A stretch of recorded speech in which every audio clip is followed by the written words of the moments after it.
हरिओम प्रिय दर्शकों, यदि आपकी वृषभ राशि या वृषभ लग्न है तो इस वीडियो को बहुत ध्यान से देखिएगा, समझिएगा। इस वीडियो में हम समझने वाले हैं सूर्य राशि परिवर्तन प्रभाव को, क्योंकि सूर्य अब संकट में पड़ने वाले हैं। सूर्य कौन से संकट में पड़ने वाले हैं और उसका प्रभाव हमारे जीवन में क्या होगा, जिसे हम विस्तार से समझेंगे। तो वीडियो के लास्ट तक बने रहिएगा। वीडियो पूरा देखना बहुत ज़रूरी होता है, क्योंकि जब आप थोड़ा सा वीडियो देखते हैं ना, इससे आपको अधूरी जानकारी मिलती है और अधूरी जानकारी विष के समान होती है। चलिए आगे बढ़ते हैं। तो सूर्य का परिवर्तन 14 मार्च को होने जा रहा है मीन राशि पर। देवगुरु बृहस्पति की साधारण राशि है और लगभग 1 महीने के लिए। और देखा जाए तो मीन राशि पर सूर्य से पहले ही लंबे समय से कौन गोचर कर रहा आप जानते ही होंगे, राहु। सूर्य एक वो ग्रह हैं जिनके नज़दीक में अन्य ग्रह यदि आ जाएं तो उनको ग्रहण लग जाता है, यानी कि अस्त हो जाते हैं ग्रह। परंतु सूर्य भी अस्त अवस्था यानी ग्रहण अवस्था में चले जाते हैं जब राहु और केतु के पास हों।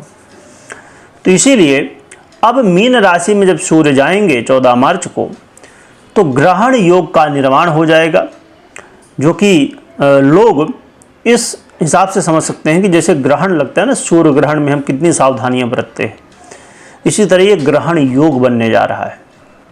तो ये ग्रहण योग का क्या प्रभाव होगा, सूर्य परिवर्तन का क्या प्रभाव होगा, क्योंकि सूर्य देखा जाए तो ये आपके सुखेश बनते हैं और वर्तमान में जब मीन राशि में आप गोचर करेंगे तो ये आपके आय भाव में गोचर करेंगे, यानी कि फाइनेंस में इनका प्रभाव देखने को मिलेगा।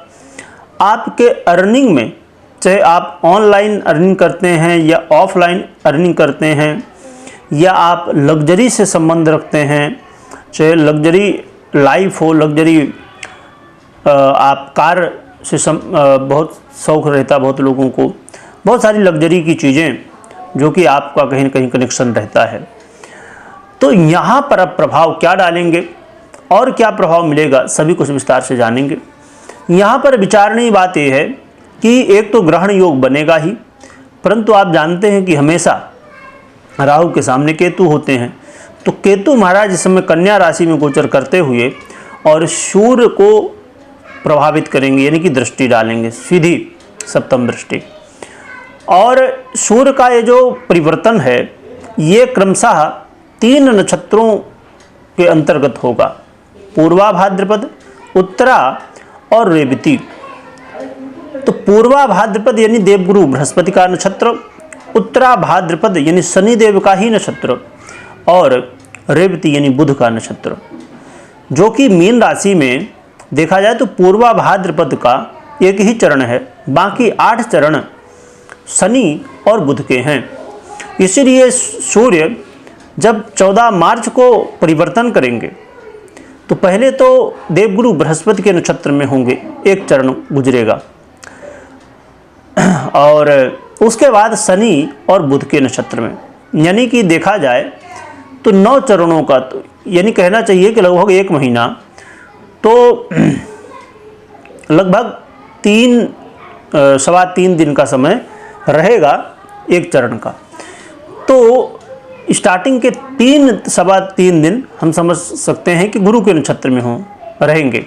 तब तो एक बार है तो ग्रहण योग ही रहेगा, परंतु गुरु के नक्षत्र में है तो बहुत डर नहीं। पर उसके बाद चीज़ें, स्थितियाँ जो बनेंगी वो शनि के नक्षत्र में बहुत महत्वपूर्ण होगी, ध्यान देने की होंगी। चलिए जानते हैं क्या प्रभाव मिलेगा। प्रिय दर्शकों, ये सूर्य का परिवर्तन कहीं ना कहीं आपके आय में उतार चढ़ाव भरी स्थिति को लाएगा, आपके फाइनेंस को प्रभावित करेगा। आपके फाइनेंस में कहीं ना कहीं आपको बहुत ध्यान देने की आवश्यकता होगी कि फाइनेंस का मैनेजमेंट बहुत अच्छे से करें, जो कि ग्रहण योग होते हुए भी, क्योंकि जब यहाँ पर कोई ग्रह आता है तो प्रभाव उसके कुछ अलग होते हैं और ये आपके सुखेश भी हैं।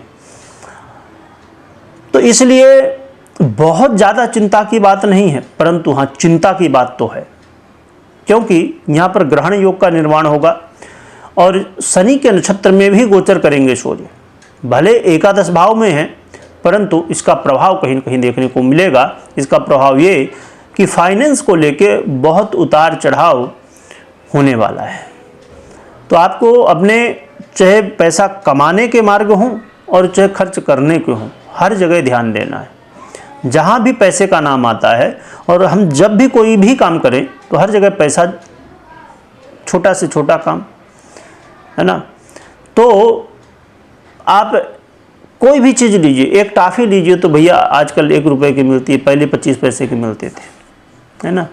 1 रुपये की 4 मिलती थी पहले, अब जो है तो 1 ही मिलती है। कई टॉफ़ी तो भैया 5 की मिलती है।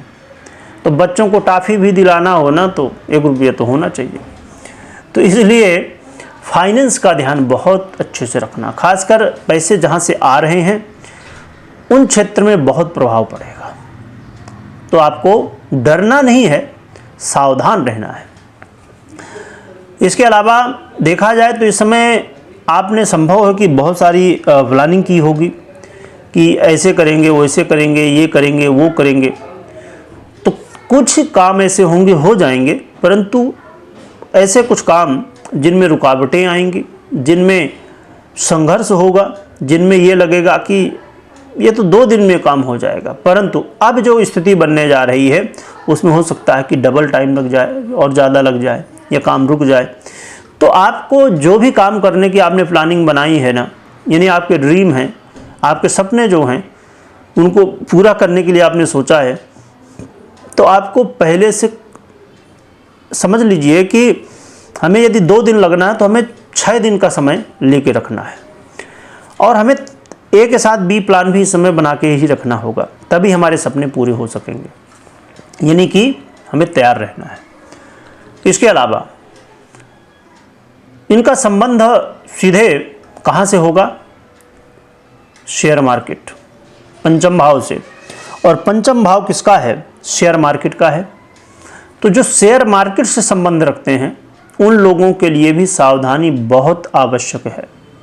शेयर मार्केट में चाहे इन्वेस्ट कर रहे हो, चाहे लॉन्ग टर्म हो, चाहे शॉर्ट टर्म हो, चाहे ट्रेडिंग करते हो या जैसे भी, और अन्य क्षेत्र भी जहाँ भी इन्वेस्ट आप करते हो तो आपको सावधान रहना है, क्योंकि वैसे भी आप जानते हैं कि इस समय शेयर मार्केट की स्थितियाँ क्या हैं। परंतु हमेशा वैसे भी ये शेयर मार्केट इत्यादि जो भी क्षेत्र हैं ये बहुत रिस्क वाले हैं।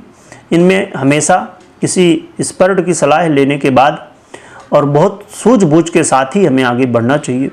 परंतु ये समय विशेष सावधानी का है। इस समय कई बार ऐसी स्थितियां आपको देखने को मिलेंगी कि पता चला हमने प्लानिंग की थी कि भैया, क्योंकि आज के समय में पैसे की जब समस्या होती है तो लोग सबसे पहले शेयर मार्केट की तरफ ही भागते हैं, यहाँ से सब रिकवर करेंगे। पर हो सकता है कि इस समय यदि आप ऐसा सोचें तो पता चला कि रिकवर करने की जगह और भी बर्डन बढ़ जाए, है ना। तो आपको बहुत सेफ तरीके से आगे बढ़ने की कोशिश करनी चाहिए। और जो विद्यार्थी हैं, स्टूडेंट हैं, उन्हें भी ऐसी कोई गलती या ऐसे कोई भी शब्द अपने वाणी से नहीं निकालना चाहिए जो आपके मान सम्मान को ठेस पहुंचाए या आपकी पढ़ाई में व्यवधान पहुंचाए। तो आपको अपने पढ़ाई को लेके भी सावधानी बरतनी है। देखा जाए तो मैंने जैसे कहा कि ये आपके सुखेश हैं, यानी आपके लग्जरी के अधिपति हैं, तो आप लग्जरी का ठीक है आनंद लीजिए, परंतु उतना ही जितना कि आपकी पॉकेट अलाउ करती हो, क्योंकि कई बार आप लग्जरी के चक्कर में बहुत ज़्यादा खर्च कर जाते हैं। और इस समय जैसे मैंने बताया कि फाइनेंस बहुत प्रभावित होगा आपका, तो फाइनेंस कहीं ना कहीं ये प्रभावित होगा, लग्जरी के माध्यम से भी प्रभावित होगा। संभव है कि आप लग्जरी में इतना अपना खर्च कर दें, या सुख के चक्कर में किसी तरह का सुख हो सकता है, क्योंकि ये राहु हैं तो ये उल्टा पुल्टा सुख दिलवाने की कोशिश करेंगे। तो सुख के चक्कर में पता चला कि पैसा बर्बाद हो गया, बाद में लगेगा अरे भैया ये तो अकाउंट खाली होने का नंबर आ गया है ना। तो सावधान रहिएगा। लग्जरी हमें ठीक है, ये सब जीवन में आए हैं, ये जीवन को हम भले भोग मान के चलते, वास्तविकता तो इसकी ये नहीं है, ये तो हमें भगवत प्राप्ति के लिए मिला, फिर भी ये भोग की स्थिति है यहाँ पर, तो ठीक है, पर उतना ही जितना कि उचित है। और साथ में अपने माता के स्वास्थ्य का ध्यान रखिए, यदि हृदय से संबंधित समस्याएं हैं तो ध्यान रखिए। और गाड़ी वाहन लेना है, प्रॉपर्टी लेना है, ठीक है लीजिए, परंतु बिना रीचेक किए, किसी की सलाह लेके आंख बंद करके भरोसा नहीं करना है ना। पता चले राहु है, राहु तो भैया घुमाते ही है, इसका राहु का यही काम है। राहु के पास सबसे बड़ा अस्त्र ये है, लोगों को घुमा देना, भ्रमित कर देना। तो ये चीज़ें देखने को मिलने वाली हैं। पर अच्छी बात ये है कि ये सूर्य का स्वयं का घर है, सुख भाव, तो जितना हो सकेगा ये कोशिश करेंगे बचाव करने के लिए। परंतु हमेशा ये चीज़ का ध्यान रखिए। और बुध, ये जो शेयर मार्केट है, ये बुध का ही घर है, बुध का आधिपत्य है आपके शेयर मार्केट में। यहाँ भी सूर्य बहुत बचाने की कोशिश करेंगे, कई बार वो लाभ भी दिलवाने की कोशिश करेंगे आपको, परंतु हमें तो सावधान ही रहना है, ये दिमाग में हमें रखना है। चलिए, तो कुछ ऐसे प्रभाव सूर्य के हो सकते हैं। और उपाय तो हमें करना ही है, परंतु उससे पहले ये बात ध्यान में हमेशा रखिए, जो नए दर्शक उनके लिए, यदि आप नए हो या पुराने हो, सभी को ध्यान रखना है। पर जो पुराने दर्शक हो वो जानते हैं, मैं हमेशा ये बताता हूँ कि अपनी पर्सनल जन्म कुंडली विश्लेषण अवश्य करिए या तो करवाइए, इसके बाद निर्णय लीजिए। ऐसा नहीं कि आपने कोई वीडियो देखा, ऐसा नहीं कि चाहे आप मेरी वीडियो देखते हो या किसी और की वीडियो देखते हो या जैसे भी जानते हो ज्योतिष की जानकारी आपको मिल रही हो, तो सबसे पहले अपनी पर्सनल जन्म कुंडली को देखिए, मैच करिए, समझिए, या तो किसी से विश्लेषण करवाइए और इसके बाद ही फिर निर्णय लीजिए। क्योंकि देखिए, मैं ये चीज़ कई बार लोगों को लगता है कि समय इसमें जाता है, पर यह चीज़ दिमाग में हमेशा रखिए। एक थोड़ी सी समझने की बात है, छोटा बच्चा भी इस चीज़ को समझेगा कि यदि 2 पहिया कोई वाहन है, चाहे साइकिल हो चाहे 2 व्हीलर हो, 2 पहिया कोई वाहन है, उसमें यदि एक पहिया समझ लीजिए कि खराब है और एक पहिया सही है, तो क्या गाड़ी वाहन चल पाएगी? नहीं चल पाएगी। और गोचर क्या है? आगे का पहिया है। और आपकी पर्सनल जन्म कुंडली क्या है? पीछे का पहिया है, जो कि सबसे महत्वपूर्ण है, जो कि है दोनों ही, क्योंकि बिना गोचर के भी पर्सनल जन्म कुंडली अधूरी है और बिना पर्सनल जन्म कुंडली के गोचर भी अधूरा है। तो इसीलिए दोनों को देखना चाहिए, समझना चाहिए। और आपने जीवन में अपने अनुभव किया होगा, थोड़ा सा मैं समय ले रहा हूँ, परंतु ये चीज़ आपने जीवन में महसूस किया होगा और करना चाहिए, इसे समझना चाहिए कि आपने कभी सुना होगा किसी वीडियो में कि बहुत अच्छा होने वाला है, बहुत अच्छा होने वाला है, सब बता रहे हैं कि बहुत अच्छा हो रहा है, परंतु पता चला सबसे बुरा समय वही है। क्यों? आपकी जन्म कुंडली में दशा ऐसी चल रही है कि आपको रिजल्ट नहीं मिल रहे हैं, काम बनते बनते बिगड़ जाते हैं। गोचर में बहुत अच्छा था तो काम बनना शुरू तो हुआ, पर पूरा नहीं हो पाया, आधे में ही लटक गया। तो इसलिए अब एक चीज़ और भी बड़ी गड़बड़ होती है। अब मैं जब मासिक राशिफल अभी पूरा हुआ, मासिक राशिफल लोग बहुत कम देखते हैं, बहुत कम, मतलब जो मैं वीडियो बनाता हूँ उसमें बहुत कम व्यूज आता है, बाकी वीडियो में ज़्यादा आता है। जैसे सूर्य परिवर्तन की वीडियो है, हम चर्चा किसकी कर रहे हैं? सूर्य की, एक ग्रह की। 8 ग्रह तो है ना भाई, वो भी तो कुछ फल देंगे ही ना। क्या सूर्य अकेले फल देंगे? नहीं। पर हम फिर क्या कर लेते हैं, एक वीडियो को देख के, एक ग्रह के प्रभाव को देख के और निर्णय ले लेते हैं और फिर फंस जाते हैं। और तब फिर हमें लगता है कि अरे हमने जैसा सुना तो वैसा कुछ हुआ नहीं है। और ये बात मैं कितनी वीडियो में बता चुका हूँ, पर वो दर्शकों को कैसे पता चलेगा? 100 यदि दर्शक हैं तो 100 में से 90 दर्शक 2 मिनट 3 मिनट देखते हैं, पूरा वीडियो देखते नहीं। तो फिर ये सुनते नहीं, जब सुनते नहीं तो उनको पता नहीं है और फिर लगेगा कि हम जो सुनते हैं वैसा कुछ होता नहीं। तो इसीलिए इस बात को हमेशा दिमाग में बैठाइए। अब रही बात कि रोज़ कुंडली विश्लेषण कोई नहीं करवाएगा, ना करवाना ही चाहिए। रोज़ रोज़ भाई कहाँ पैसा बर्बाद करो, कहीं किसी से कुंडली विश्लेषण करवाओगे तो पैसा लगेगा ही। ठीक है। और फ्री में भी चलिए कोई करते हैं तो वो भी कहाँ रोज़ रोज़ आपकी कुंडली वही तो बताएंगे। अब समझिए 2-5 दिन में 10 दिन में कोई ना कोई ग्रह परिवर्तन करता ही रहता है। यदि हम चंद्रमा में आ जाएं तब तो फिर भैया रोज़ परिवर्तन हो रहे हैं। 1.25 दिन में चंद्रमा का परिवर्तन, फिर किसी दिन मंगल का परिवर्तन, किसी दिन सूर्य का परिवर्तन, तो ऐसे तो परिवर्तन होते ही रहते हैं। तो रोज़ कहाँ विश्लेषण होगा, परंतु हमें समझना होगा खुद। इसीलिए मैंने एक चैनल बनाया है चिंतामणि ज्योतिष ज्ञान, जिसमें आप यदि खुद चाहते हैं कि कुंडली देखें, भाई जो बीच बीच में ग्रह स्थितियाँ चेंज होती रहती तो आप खुद देख सकते हैं। तो YouTube में अवेलेबल है चैनल, अभी Facebook वगैरह में नहीं है, आगे चल के जल्द ही होगा, पर अभी YouTube में है। तो आप सर्च कर लीजिए चिंतामणि ज्योतिष ज्ञान, जुड़ जाइए। मैं कोशिश करूंगा आप जल्द ही कि डिस्क्रिप्शन में भी इसकी लिंक देने की, पर यदि नहीं अभी मिल रही है तो आप YouTube में सर्च करिए और जुड़ जाइए और ज्योतिष सीखिए। मैं कहता हूं कि आपको ज्योतिषी नहीं बनना है, बिल्कुल मत बनिए, परंतु खुद के लिए, खुद घर परिवार के लिए तो सीख सकते हैं, समझ सकते हैं।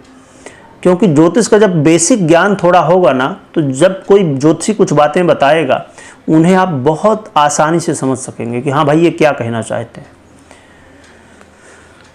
थोड़ा समय गया होगा, पर यह बात हमेशा गांठ बांध के रखिए जो मैंने अभी बताई है, इसका हमेशा ध्यान रखना है। बात बहुत छोटी सी है और कुछ लोगों को ऐसा लग सकता है कि भैया पंडित जी इसलिए बता रहे हैं कि कुंडली विश्लेषण करवाओ तो पंडित जी को पैसा मिले,